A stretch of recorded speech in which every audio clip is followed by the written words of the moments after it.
Alright, today I want to bring to your attention some feedback mechanisms that we can use. Now, feedback allows us to develop our senses, to increase our interoception. As we go to increase this through our training the breath, a good question to ask, how can I feel more of what's going on in my body? And the answer to that really is feedback mechanisms. One feedback mechanism that we have is pinching our nose.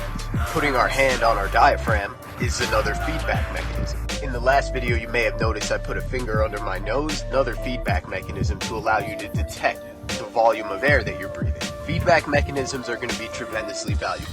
Building that interoception to where even without a feedback mechanism, you still know what's going on. So the hand on our diaphragm, pinching the nose or finger under the nose, and just asking that question too, what is the difference in the quality of the breath, or how is the quality of the breath that I'm taking? One thing that I like to do is involve the visual mind.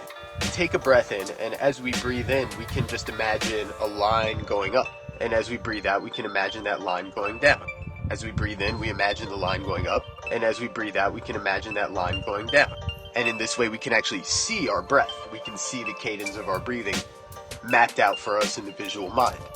I may actually post some meditations for you guys, because I'm thinking that as we go to practice our breathing, some guided meditations could be useful. One of my favorite meditations is the sphere meditation.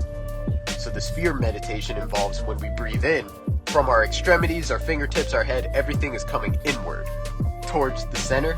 And then when we exhale, everything is expanding towards our extremities and maybe even a little bit beyond that. A sphere compressing as we inhale and a sphere expanding as we exhale.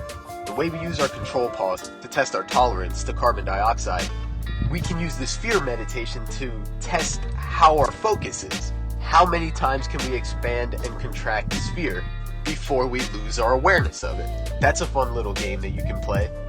And really, it's another feedback mechanism, so you get to realize, okay, this is when I'm losing focus. So the question for today is, how can I involve my mind more into my breathing? How can I feel into my breathing more? The tools we have are feedback mechanisms that are going to help us to practice. So we pinch the nose as we hold our breath. Feedback is the buildup of carbon dioxide, the buildup of nitric oxide. The breath that we take just after the retention is going to have a different quality to it. Therefore, the retention gave us some feedback as to the state of our airway. Putting a finger underneath our nose gives us feedback to the volume of air that we're breathing. So does putting our hand on our diaphragm. We have feedback mechanisms as to how long we can hold the attention to our breath. A conscious breath is more valuable to us than an unconscious breath.